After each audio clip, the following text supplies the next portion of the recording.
ওমর ফারুক রাদিয়াল্লাহু তাআলা আনহু কোন এক রাতের আধারে সাইয়েদনা আলীকে সাথে নিয়ে প্রত্যন্ত অঞ্চলে চলে গেলেন।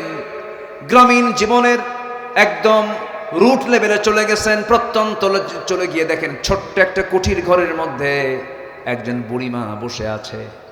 বুড়িমাকে ডাক দিয়ে বলছেন, বুড়িমা কেমন আছেন? ভালো, তবে খুব ভালো না। কেন? ওমর লোকটা ভালো না। কে ভালো না? কন কার সামনে কয়? খলিফার সামনে বলে। আমি কি আলোচনা করব ভাই? আচ্ছা, কেন ভালো না? কি হয়েছে?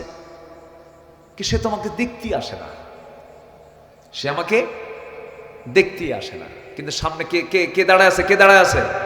ওমর ফারুক।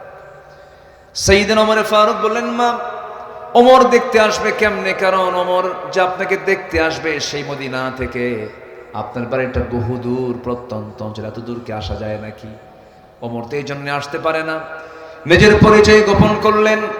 মহিলার চোখ লাল হয়ে গেছে। মহিলা খেপে গিয়ে বলছে, যে লোক দায়িত্ব পালন করতে পারবে না, যে লোক আসতে পারবে না, সে ওমরের দায়িত্ব গ্রহণ করার কি দরকার ছিল? কি কথা কি বুঝতেছেন? বুড়িও কম। সাইয়েদনা ওমর ফারুকের চোখে পানি চলে আসছে। হারে তাই তো, আমি পারবই না, আমি কেন দায়িত্বভার গ্রহণ করেছি? ওমর ফারুক নিশ্চিত হয়ে গেলেন, এই মহিলা মামলা দিলে আমি আখিরাতে জামিন পাবো না। এবার মহিলাকে লক্ষ্য করে বলছেন, মহিলা দেখুন তো ওমর ফারুককে মাফ করা যায় নাকি? কেমনে আপনি মাফ করবেন বলেন? কেন মাফ করা হবে না? আপনাকে কিছু যদি দিয়ে যাওয়া হয় ওমরকে মাফ করবেন নাকি? কিছু দিয়ে যায়, কিছু টাকা পয়সা দিয়ে যায়। কত দিবা? 25 দিরহাম, 25 দিনার দেব। খুব খুশি মহিলা। 25 দিনার তার হাতে দেওয়া হলো। এমন সময় সাইয়েদনা ওমর ফারুক হঠাৎ করে ডাক দিচ্ছেন, আলী এইদিকে আসো। সাইয়েদনা আলী জবাব দিচ্ছেন, আমিরুল মুমিনিন ওমর ফারুক আসতেছি। এই কথাটা ওই মহিলার কানে চলে গেছে, জিহ্বায় কামড় মারছে, এটি তো ওমর। আমি কার সামনে কি করলাম? ভয় পাচ্ছেন মহিলা, হারে এত বড় বেয়াদবি হয়ে গেল, কার সামনে কথা বললাম, আমি তো চিনতে পারি নাই। এবার ওমর ফারুক বলছেন, মা আমি আপনাকে অভয় দিচ্ছি, আপনি কোনো ভয় করবেন না। আপনি যে আমার কাছ থেকে যে বিনিময় গ্রহণ করেছেন, এই বিনিময়টা আমি লিখিত করতে চাই, দলিল করতে চাই। আপনি আমার এই কাপড়ে লিখে দেন। নিজের জামাটা ছিঁড়ে ফেললেন। নিজের জামায় তিনি লিখে নিলেন, 25 দিনারের বিনিময়ে সমস্ত অভিযোগ আমি উড্র করলাম, ওমর ফারুককে ছেড়ে দিলাম, অব্যাহতি দিয়ে দিলাম। এই চিঠিখানা নিয়ে বাড়িতে এসে বউটাকে ডাক দিয়ে বলছেন, তোমার সন্তানদেরকে ওসিয়ত করবা, জানায় দিবা, এবং তুমিও জেনে রাখো, আমার যদি ইন্তেকাল হয়ে যায়, যেদিন মরে যাব, এই চিঠিখানা আমার কাফনের কাপড়ের সঙ্গে লাগায় দিবা। কিয়ামতের দিন হাসরের ময়দানে আমি আল্লাহকে সামনে দাঁড় করায়া, আমি আল্লাহর সামনে দাঁড় হয়ে আমি আল্লাহকে বলবো, আল্লাহ এই যে চিঠি, জনগণ আমার বিরুদ্ধে কোনো অভিযোগ দেয় নাই, আল্লাহ তুমি আমাকে আজকে মাফ করে দাও। যেরকম সুবহানাল্লাহ। রাষ্ট্র ক্ষমতা হলো আমানত। রাষ্ট্র ক্ষমতা কি বলেন? আমানত। রাতের আধারে তিনি মদিনার অলিগলি ঘুরে বেড়াচ্ছেন। হঠাৎ করে এক বাচ্চার কান্না। ওমর ফারুক খেপে গেলেন, রেগে গেলেন। বাড়ির সামনে গিয়ে বলছেন, কোন মহিলা, কোন মা যে তার সন্তানকে এত রাতে কাঁদায়? কোন মহিলা? ওমর ফারুকের আওয়াজটা ছোট না বড় ছিল? বড় ছিল, সাহসী ছিল, রাগী ছিলেন। মহিলা ভিতর থেকে আওয়াজ দিচ্ছে, সন্তানের আওয়াজ আমি কেমনে বন্ধ করব? সন্তানের আওয়াজ তো আমি বন্ধ করতে পারছি না, কারণ আমি সন্তানকে দুধ পান করাবো কেমনে? দুধ পান করাতেও পারছি না, দুগ্ধ পোষ্য ভাতা তো খলিফা ওমর ফারুক দেয় না। আমি সন্তানকে দুধ পান করাতে পারছি না, সেই জন্য ওমর ফারুক কেঁদে ফেললেন, আহারে আমার দোষেই সন্তান কাঁদে, আল্লাহ তুমি আমারে মাফ করে দাও। ফোরাতের তীরে একটা কুকুর যদি অনাহারে মারা যায়, ইরাকে রাস্তা খারাপের কারণে যদি গর্তের মধ্যে উটের পা পড়ে, যদি উটের পাটা ভেঙে যায়, কুকুর কেন মারা গেল এবং উটের পা কেন ভাঙলো, কিয়ামতের দিন আমি ওমর তার জন্য আসামির কাঠগড়ায় দাঁড়িয়ে আল্লাহর সামনে জবাব দিতে হবে। কত বড় আমানতদারি তার চিন্তা তাদের মধ্যে ছিল।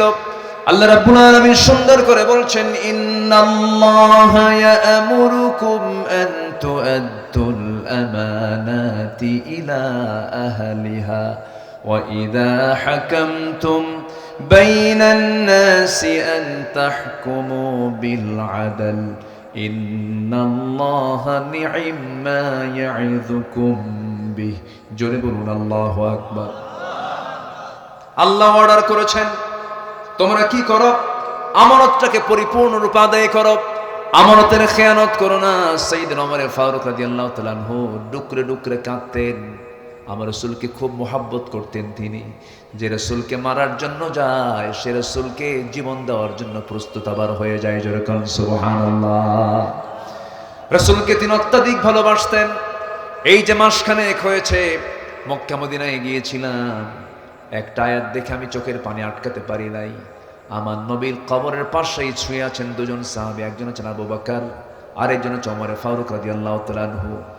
এই দুইজন সাহাবীর কবরের উপরে একটা আয়াত আল্লাহ পাক তাদের সামনে দিয়েছিলেন। সে আয়াতটা সেখানে সুন্দর করে আয়াতটা লেখা আছে, ইয়া আইয়ুহাল্লাযীনা আমানু লা তারফাউ আসওয়াতাকুম ফাওকা সাওতিন নবী। কোন একদিনে আমার নবীজি বয়ান করছিলেন, সাহাবীরা সামনে বসা, দুজন সাহাবী সাইয়েদনা আবু বকর এবং ওমর রাদিয়াল্লাহু আনহু কোন একটা বিষয় নিয়ে তাদের মধ্যে বাকবিতণ্ডা বেজে যায়। দুজন কথা বলতে বলতে তাদের আওয়াজটা নবীর আওয়াজের চাইতে বড় হয়ে যায়। আমার নবীজির মনও কষ্ট হচ্ছিল, হারে আমার কথা ঢেকে যাচ্ছে আর সাহাবীদের কথার আওয়াজটা বড় হয়ে যাচ্ছে, রাসূল কষ্ট পাচ্ছিলেন। সঙ্গে সঙ্গে আয়াত নাযিল হলো, তোমরা নবীর কথার চাইতে তোমাদের কথার আওয়াজকে বড় করো না। যদি এমনটা হয়ে যায়, বেয়াদবি যদি হয়ে যায়, আনতাহবাতা আমালুকুম, তোমাদের সমস্ত আমলগুলোকে কাট করে দেওয়া হবে। সেই দিন থেকে নিয়ে রাসূলের মৃত্যুর দিন পর্যন্ত সাইয়েদনা ওমর ফারুক কোনোদিন জোর গলায় নবীর সামনে কথা বলার সাহস পান নাই। খাদ্যের গুণাগুণ দেখে রাসূল বলেছেন, খাদ্যের গুণাগুণ দেখে তারপরে পণ্যের দোষ ত্রুটি প্রকাশ করে সেটাকে বিক্রি করে ফেল, এটা উচিত। এটা ব্যবসায়ী স্বচ্ছতা দরকার। রাসূল বলেছেন, আমি এবং সৎ ব্যবসায়ী জান্নাতের মধ্যে 2 নখের দূরত্ব অবস্থান করব। জোরে বলি সুবহানাল্লাহ। নওগাঁর চাল বিখ্যাত না? নওগাঁর কি চাল?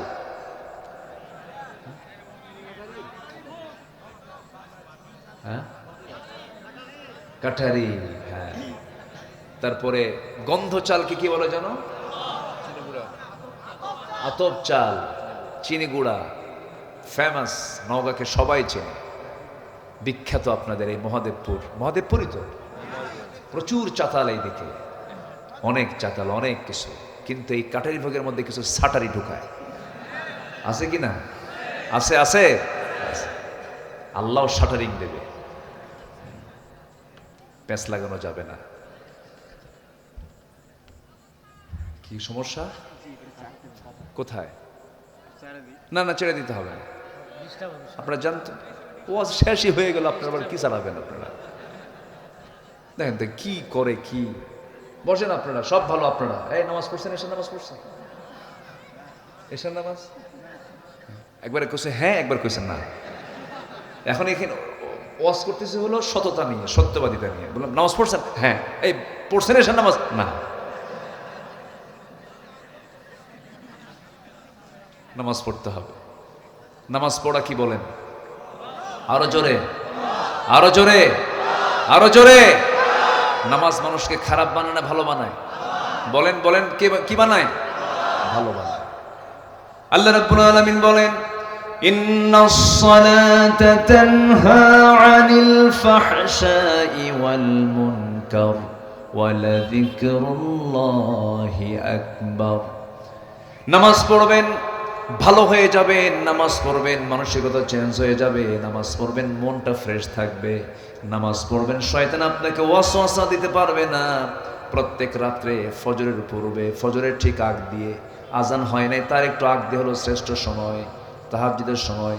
ঠিক ওই সময়ে প্রত্যেকটা বান্দার কাছে শয়তান এসে বসে, তার শিওরে, তার মাথার কাছে এসে বসে। প্রত্যেকটা রাত প্রত্যেকটা বান্দার কানে কানে একদম শিওরের কাছে এসে বসে। 3টা গিট মারে। 3টা কি মারে? গিট মারে। গিট মারা পর্যন্ত এলাকায় কি বলে? গিরা মারে। নওগাঁর ভাষা খুব মজার ভাষা। খাসিন এরকম আছেন, একটা টান মারে না? খুব সুন্দর, একটু টান মারেন আপনারা। ভাষার মধ্যে অনেক মজা আছে। আলহামদুলিল্লাহ বলেন। আবার আপনি যাবেন জবাই বিলের দিকে। জবাই বিল একটা এলাকা আছে সাপাহার পোরশার দিকে, ওই দিকে আবার সালাম দিতে পারেন, হুজুর আসসালামু আলাইকুম, একটু টান মারে। এটা টান মেরে আরেকটা ভাষা সেখানে রয়ে গেছে। আবার আপনি নওগাঁর ওপারে দুপচাচিয়ার দিকে যাবেন, আরেকটা ভাষা পাবেন। আবার জয়পুরহাটে যাবেন, আরেকটা ভাষা পাবেন। চলে যাবেন রংপুরের দিকে, ওরা রংপুর বলে না, বলে অংপুর, হয় না। এই ভাষাগুলো কে দিয়েছেন বলেন তো? আসতে বলবেন না, কে দিয়েছেন? কে দিয়েছেন? আল্লাহ দিয়েছেন। খুব সুন্দর ভাষায় আপনারা কথা বলেন। নামাজ মানুষকে ভালো বানায়। সবাই নামাজ পড়তে রাজি আছেন তো ইনশাআল্লাহ? কয় ওয়াক্ত নামাজ? 5 ওয়াক্ত নামাজ। 54 বছর হলো দেশের বয়স। সংসদ অধিবেশন চলে গেল, কত নেতারা মঞ্চে দাঁড়ায়া, ওই পার্লামেন্টে দাঁড়িয়ে কত আইন পাশ করলো। সুদের আইন পাশ করেছে, মদের আইন পাশ করেছে, জেনার আইন পাশ করেছে, অশ্লীল সিনেমার আইন পাশ করেছে, নামাজের আইন কেউ পাশ করে নাই। সব দেখা শেষ করেছি আমরা। আইয়ুবের শাসন, মুজিবের ভাষণ, জিয়া কেটেছেন খাল, চাচা এরশাদের তাল বেতাল, বাকি সময় হরতাল আর হরতাল। সব দেখা শেষ। আগামীর দেশ আমরা দেখতে চাই কোরআনের বাংলাদেশ। রাজি আছেন কারা কারা? হাত উঁচু করে দেখান মুসলমান।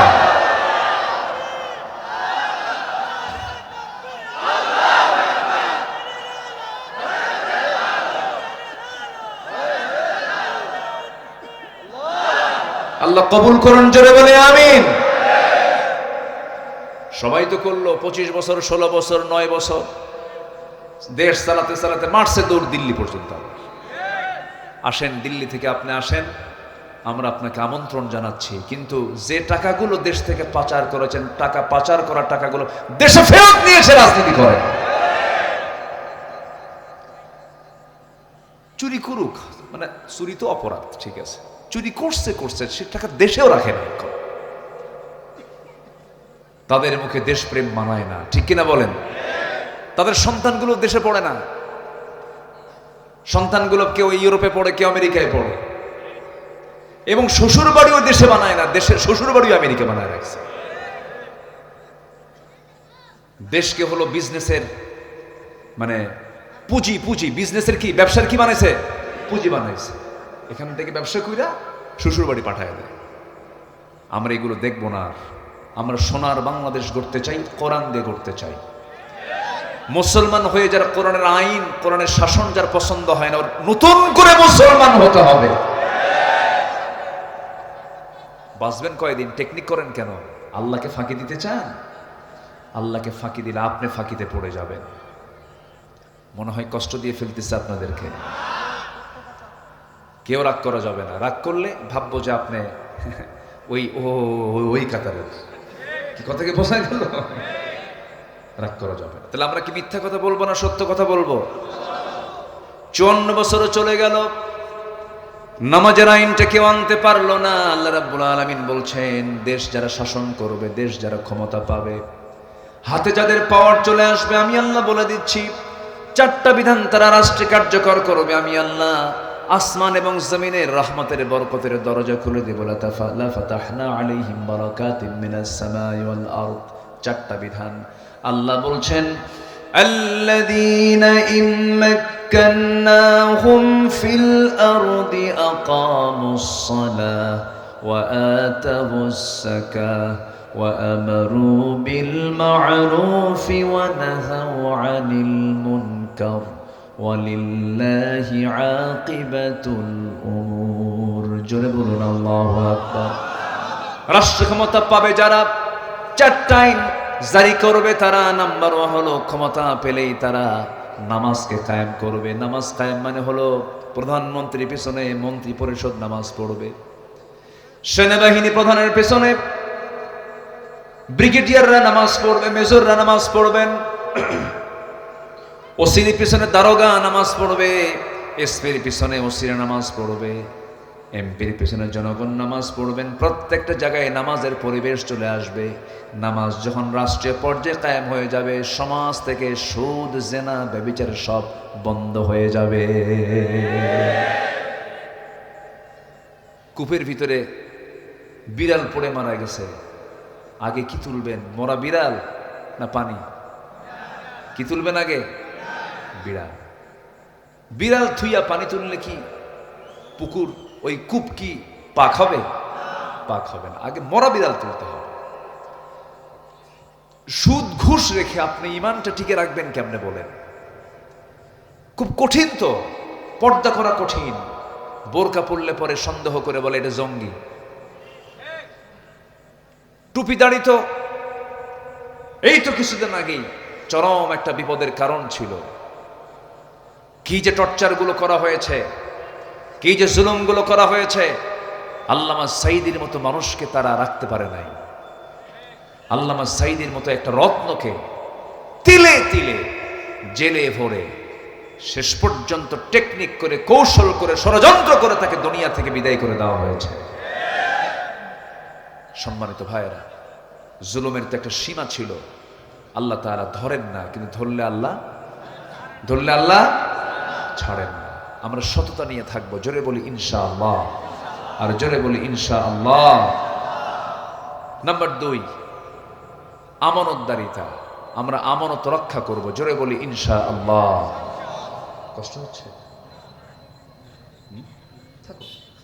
আমার খুব আদরের, খুব ভালোবাসি ওকে, খুব স্নেহ করি, আমাকে খুব ফলো করে, আলোচনা শোনে, ফলো করে, খুব ভালো। দোয়া করবেন আপনারা সবাই, আল্লাহ যেন বড় দ্বীনের দাঈ বানায় নেন, জোরে বলি আল্লাহুম্মা আমিন। সম্মানিত ভাইয়েরা, আমানতদারিতা এটা বিশাল গুণ। রাষ্ট্র একটা আমানত। রাষ্ট্র একটা কি বলেন তো? আমানত। যিনি রাষ্ট্রপ্রধান হন তার কাছে কি এটা আমানত না? আমানত। একজন খলিফা ছিলেন, 2 নম্বর খলিফা। 2 নম্বর খলিফার নামটা বলেন তো, একটু জোরে বলেন তো, কি নাম? ওমর। বহুদিন আগে এক মাহফিলে বললাম, ওমরে ফারুককে চিনেন কে? সামনে থেকে এক ছেলে দাঁড়ায় বলে, হুজুর আমি চিনি। কে? আমাদের বাড়ির দোতলায় ভাড়া থাকে। এই ওমর কিন্তু সেই ওমর না। এই ওমর হচ্ছে সেই ওমর যে ওমর রসুলকে মারতে গিয়ে তরবারি রসুলের পায়ের কাছে রেখে কালিমা পরে মুসলমান হয়েছিলেন, শুধু পরাজিত হয়েছিলেন কোরআনের কাছে। যেরকম সুবহানাল্লাহ, সুবহানাল্লাহ বলতেছে, কোরআন আমাকে আমার পথ থেকে সরিয়ে দিয়ে আমাকে নতুন পথের সন্ধান দিতে বাধ্য করেছে, ইয়া রাসূলুল্লাহ। জোরে বলি আল্লাহু আকবার। সেই ওমর কালেমাওয়ালা হয়ে গেলেন। কি শাসক তিনি হলেন, কি পরিমাণ আমানতদার শাসক তিনি ছিলেন।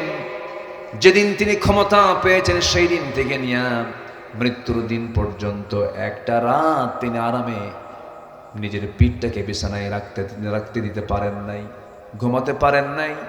জনগণকে দেখার জন্য সর্বক্ষণ ব্যাকুল থাকতেন, সর্বক্ষণ তিনি পেরেশান থাকতেন। প্রথম খলিফার খেলাফত আমল, প্রথম খলিফা সাইয়েদনা আবু বকর সিদ্দিক রাদিয়াল্লাহু তাআলা আনহু, তিনি খেলাফতের দায়িত্ব গ্রহণ করেছেন। তার এক প্রতিবেশী ছিল, সেই প্রতিবেশীর বাড়িতে তিনি প্রত্যেক দিন যেতেন। প্রতিবেশীর কেউ ছিল না, স্বামী ছিল না, ছেলে মেয়ে কেউ ছিল না, বুড়ি মানুষ, বয়স্ক মানুষ, চোখে দেখেন না। প্রত্যেকটা রাত্রি সাইয়েদনা আবু বকর প্রতিবেশী বুড়ি মহিলার বাড়িতে যেতেন, তার কাপড় চোপড়গুলো ধুয়ে দিতেন, খাবার টাবারগুলো জোগাড় করে দিতেন, সংগ্রহ করে দিতেন। প্রত্যেকটা রাতে তার এই ডিউটি ছিল। যখন তিনি খিলাফতের দায়িত্ব পেলেন, মহিলা কান্দে আর মনে মনে চিন্তা করে, আমার আবু বকর তো দায়িত্ব পেয়ে গেল, বুঝে আমার খেদমত আর করা হবে না। পরের রাত্রিতে এসে বলছে, মা আপনি চিন্তা করবেন না, খলিফা আবু বকর খলিফা হয়েছে।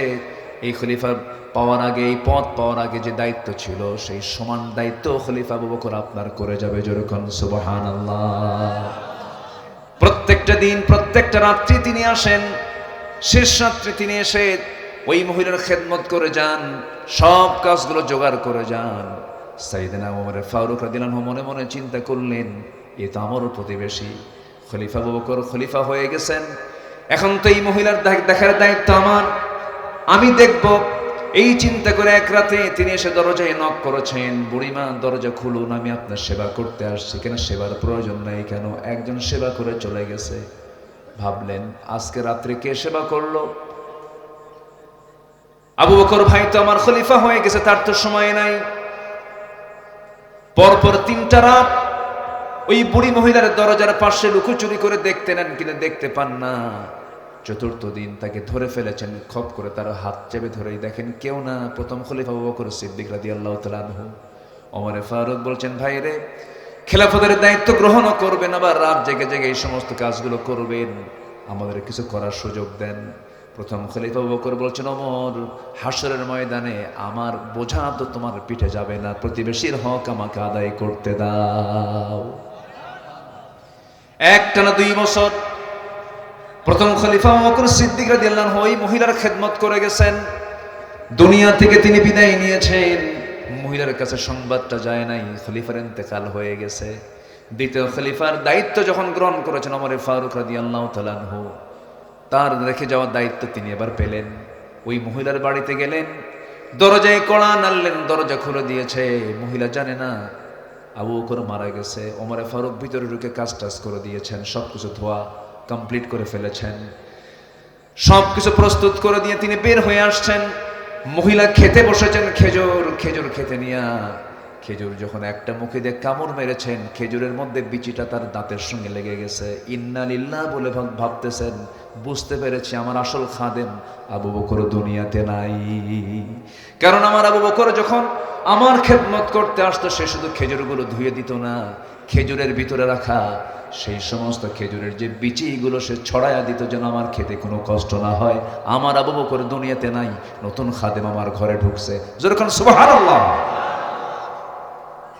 তারা কি ছিলেন, এক একজন আরেকজনের থেকে আরো উন্নত চরিত্র ছিল। আল্লাহু আকবার। মহিলা বুঝতে পেরেছেন যে আমার আবু বকর চলে গেছে। আমার আবু বকর খেজুরটা শুধু ধুয়ে দিত না, বিচি শুদ্ধ আলাদা করে দিত। আল্লাহু আকবার।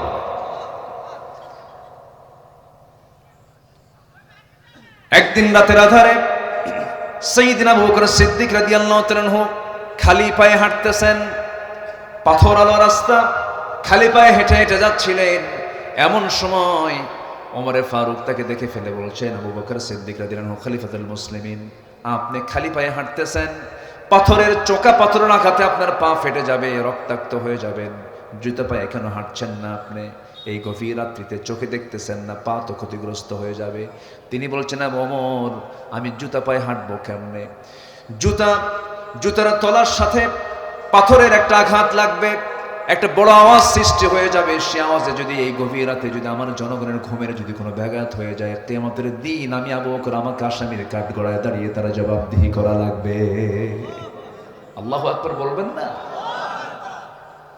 এই জন্য আমি খালি পায়ে হাঁটতেছি, আমার জনগণের যেন ঘুমের ব্যাঘাত না হয়। আর নেতা আসবেন ঢাকা থেকে নওগাঁ, 3 ঘন্টা হাইওয়ে বন্ধ, নেতার গাড়ির সামনে 50, পিছনে 50টা গাড়ি। আর ওমরে ফারুক অর্ধ দুনিয়ার শাসনকর্তা, কেউ নাই, সামনেও নাই, পিছনেও নাই, একা ছোট্ট একটা ছড়ি নিয়ে গোটা রাজত্ব করেছেন, কাউকে লাগে নাই। আল্লাহু আকবার বলেন। দিলে ছিল কার ভয়? কার ভয় ছিল? আল্লাহর ভয়।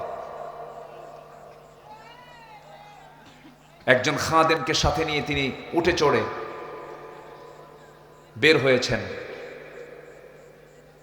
চলে গেছেন তিনি জেরুজালেমের উদ্দেশ্যে। তো সেই সময় একবার ওই খাদেম রশি টেনে তাকে নিয়ে যাচ্ছে। কিছুক্ষণ পর ওমরে ফারুক বলছেন, এই খাদেমি, তুমি তোমার রশি ছাড়ো, আমি উঠ থেকে নামলাম। কেন? তুমি শুধু রশি টানবো, আমি রশি টানবো না? আমিরুল মুমিনিন, আপনি কি বলেন? এটা কি সম্ভব? আমি উঠে চড়বো আর আপনি লাগাম টানবেন, এটা কি হয়? তিনি বলছেন, তুমি আল্লাহর গোলাম, আমিও আল্লাহর গোলাম, আমাকেও চলতে হবে, তোমাকেও চলতে হবে। কিয়ামতের দিন কি জবাব দেব? একবার আমাকে টানতে দাও, তুমি একবার টানো, দুজন সমান করে যায়। আল্লাহু আকবার বলা যাবে না ভাই? গন্তব্যে পৌঁছে গেছেন। যে রাষ্ট্রের মেহমান হয়ে গেছেন তারা তাকে অভিবাদন জানাচ্ছে। ওই সময় আল্লাহর কি কাম, উটের পিঠে যে চড়ে আছে ওটাই হলো খাদেম, আর লাগাম যে ধরে আছে ওটা হচ্ছে ওমর। কারণ সবাই সেলুট জানাচ্ছে, সবাই ওয়েলকাম জানাচ্ছে হলো ওই খাদেমকে। খাদেমকে আমি না, ও যে ওমর, ও যে রশি ধরে আছে।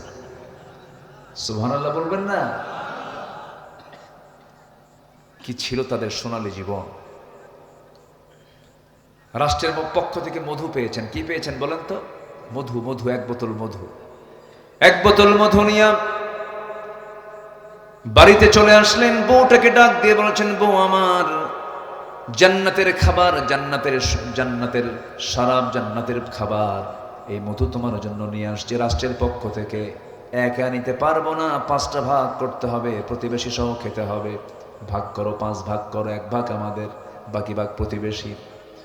স্ত্রী হাতে মধুর বোতল দিয়ে যখন বলেন ভাগ করো, ভাগ করতে শুরু করেছেন, তৎক্ষণাৎ বউটাকে আস্তে করে ডাক দিয়ে বলছেন, বউ আমার, রাগ করো না তো, আমি তোমাকে ভাগ করতে দেব না, দাও বোতলটা দাও। বোতলটা নিয়ে চলে গেলেন প্রতিবেশীর ঘরে। প্রতিবেশীর ঘরে গিয়ে বলছেন, প্রতিবেশী, এই যে বোতল দিলাম মধুর, সমান 5টা ভাগে ভাগ করে আমাকে একটা ভাগ দিয়ে বাকি 4 ভাগ তোমরা সমানভাবে নিয়ে নিবা। সেই মধুর যে অংশের 5 ভাগের 1 ভাগ অংশটুকু নিয়ে সেই বোতল, সেই মধুটা নিয়ে এবার স্ত্রীর সামনে চলে আসছেন। বলুন তো, কোন স্বামী যদি স্ত্রীর সামনে থেকে যদি এরকম করে মধুর বোতল ভাগের দায়িত্ব দেওয়ার পরও যদি আবার নিয়ে নেয়, কি মন কি একটু খারাপ হতে পারে নাকি? হ্যাঁ, লাগতে পারে। আপনাদের বউরা মনে হয় সবাই রাবেয়া বসছে মনে হয়, ভাবসাব তো খুব ভালোই মনে হচ্ছে। লাগতে পারে। 27 বছরের সংসার, তুমি আমারে চিনলে না, কি ঠিক কিনা? এখন 39 বছরের সংসার করে তুমি আমার এখনো সন্দেহ করো।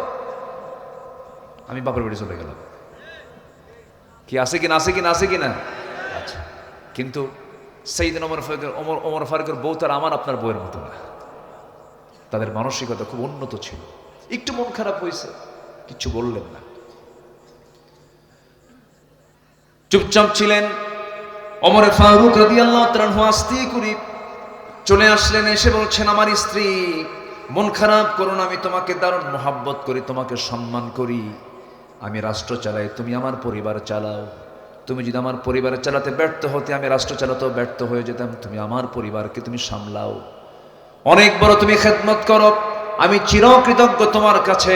কিন্তু তুমি আমাকে সন্দেহ করো না, আল্লাহর কসম, আমি তোমাকে সন্দেহ করে তোমার হাত থেকে মধুর বোতলটা নেই নাই।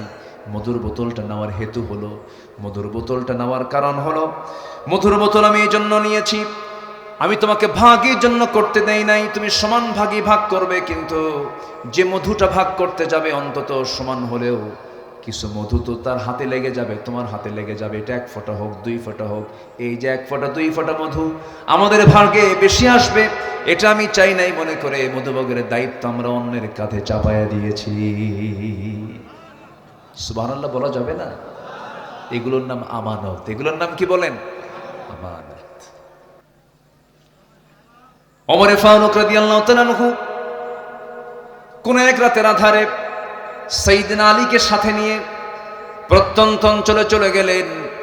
গ্রামীণ জীবনের একদম রুট লেভেলে চলে গেছেন। প্রত্যন্ত চলে গিয়ে দেখেন ছোট্ট একটা কুঠির ঘরের মধ্যে একজন বুড়িমা বসে আছে।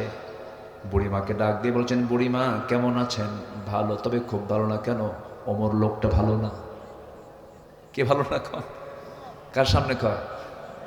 খলিফার সামনে বলে। আমি কি আলোচনা করব ভাই? আচ্ছা, কেন ভালো না? কি হয়েছে? কি সে তো আমাকে দেখতেই আসে না, সে আমাকে দেখতেই আসে না। কিন্তু সামনে কে কে কে দাঁড়ায় আছে? কে দাঁড়ায় আছে? ওমর ফারুক। সাইয়েদনা ওমর ফারুক বললেন, মা, ওমর দেখতে আসবে কেমনে? কারণ ওমর যে আপনাকে দেখতে আসবে সেই মদিনা থেকে আপনার বাড়িটা বহুদূর, প্রত্যন্ত অঞ্চল, এত দূর কি আসা যায় নাকি? ওমর তো এই জন্য আসতে পারে না। নিজের পরিচয় গোপন করলেন। মহিলার চোখ লাল হয়ে গেছে। মহিলা খেপে গিয়ে বলছে, যে লোক দায়িত্ব পালন করতে পারবে না, যে লোক আসতে পারবে না, সে ওমরের দায়িত্ব গ্রহণ করার কি দরকার ছিল? কি কথা কি বুঝতেছেন? বুড়িও কম। সাইয়েদনা ওমর ফারুকের চোখে পানি চলে আসছে। হারে, তাই তো, আমি পারবই না, আমি কেন দায়িত্বভার গ্রহণ করেছি? ওমর ফারুক নিশ্চিত হয়ে গেলেন, এই মহিলা মামলা দিলে আমি আখিরাতে জামিন পাবো না। এবার মহিলাকে লক্ষ্য করে বলছেন, মহিলা দেখুন তো ওমর ফারুককে মাফ করা যায় নাকি? কেমনে আপনি মাফ করবেন বলেন? কেন মাফ করা হবে না? আপনাকে কিছু যদি দিয়ে যাওয়া হয় ওমরকে মাফ করবেন নাকি? কিছু দিয়ে যায়, কিছু টাকা পয়সা দিয়ে যায়। কত দিবা? 25 দিরহাম, 25 দিনার দেব। খুব খুশি মহিলা। 25 দিনার তার হাতে দেওয়া হলো। এমন সময় সাইয়েদনা ওমর ফারুক হঠাৎ করে ডাক দিচ্ছেন, আলী এইদিকে আসো। সাইয়েদনা আলী জবাব দিচ্ছেন, আমিরুল মুমিনিন ওমর ফারুক আসতেছি। এই কথাটা ওই মহিলার কানে চলে গেছে, জিহ্বায় কামড় মারছে, এটি তো ওমর। আমি কার সামনে কি করলাম? ভয় পাচ্ছেন মহিলা, হারে এত বড় বেয়াদবি হয়ে গেল, কার সামনে কথা বললাম, আমি তো চিনতে পারি নাই। এবার ওমর ফারুক বলছেন, মা আমি আপনাকে অভয় দিচ্ছি, আপনি কোনো ভয় করবেন না। আপনি যে আমার কাছ থেকে যে বিনিময়ে গ্রহণ করেছেন, এই বিনিময়টা আমি লিখিত করতে চাই, দলিল করতে চাই।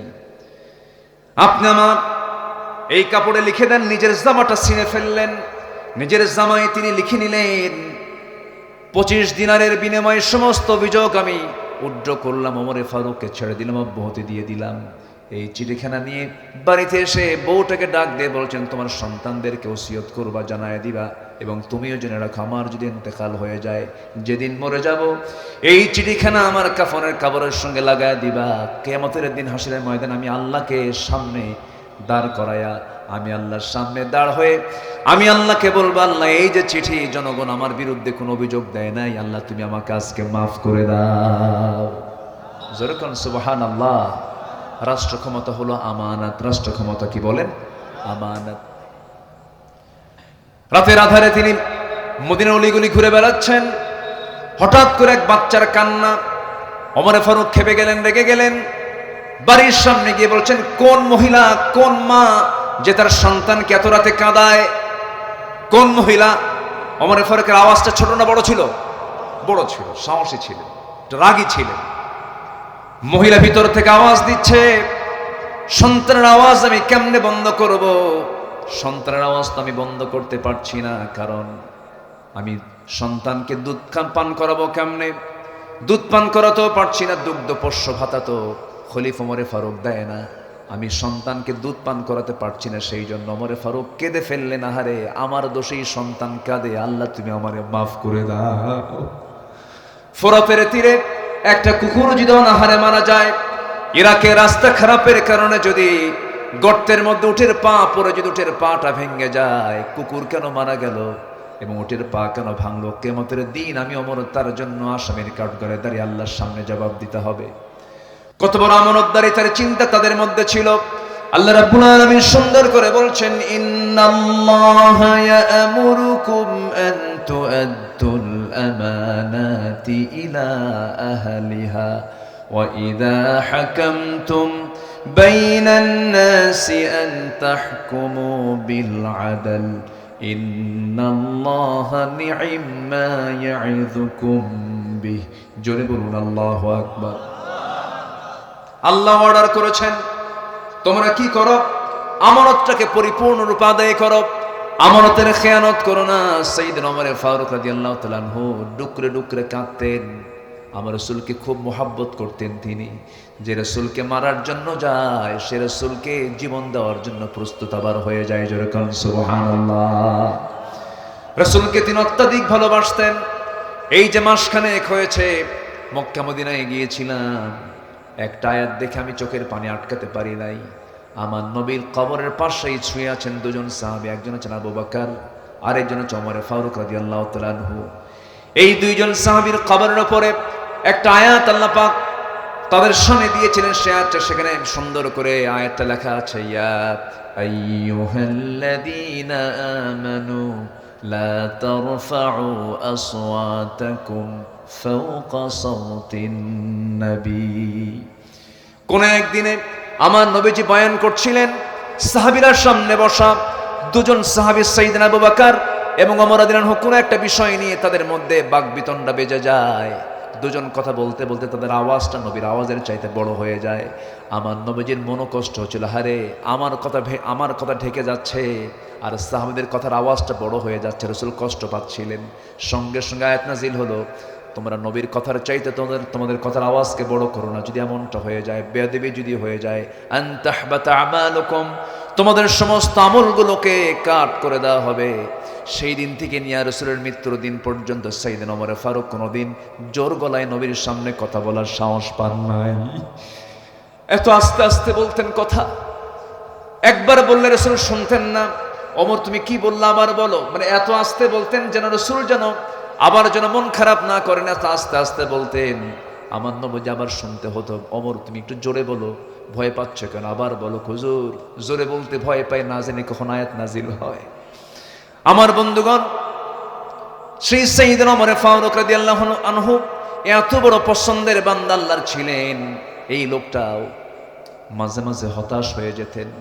একদিন কাঁদতে কাঁদতে এক সাহাবীর কাছে চলে গেলেন, যে সাহাবীর কাছে আমার রাসূল মুনাফিকদের তালিকা রেখে দিয়েছেন। তার কাছে গিয়ে বলছে, ভাই হুযায়ফা শোনো, একটা কথা বলবো, তুমি আমাকে একটু উপকার করবে। কি উপকার? দেখো তো রাসূল যে মুনাফিকদের তালিকা তোমার হাতে দিয়েছেন, দেখো তো ওই তালিকার ভিতরে আমি ওমর আমার নামটা আছে নাকি। আল্লাহু আকবার। নিজেকে নিয়ে কত পেরেশান ছিলেন তারা, নিজেকে নিয়ে তারা কত অস্থির ছিলেন, আল্লাহর নৈকট্য হাসিলের জন্য কত চেষ্টা করেছেন। আমার বন্ধুগণ, আমার আপনার জীবনের টার্গেট হলো আল্লাহর জান্নাত আমরা লাভ করতে চাই, জান্নাতটা পেতে চাই। এই জন্য 15টা গুণ অর্জন করব আমরা। নাম্বার 1 হলো সত্যবাদী হব, নাম্বার 2 হলো আমানতদার হব, আমানতের খেয়ানত কখনো করব না। বোনের সম্পত্তি বোন পাবে, কোনো কথা নাই, বোনকে ডাক দিয়ে বলবো, বোন সম্পদটা নিয়ে যা, তোর সম্পত্তি বুঝে নে।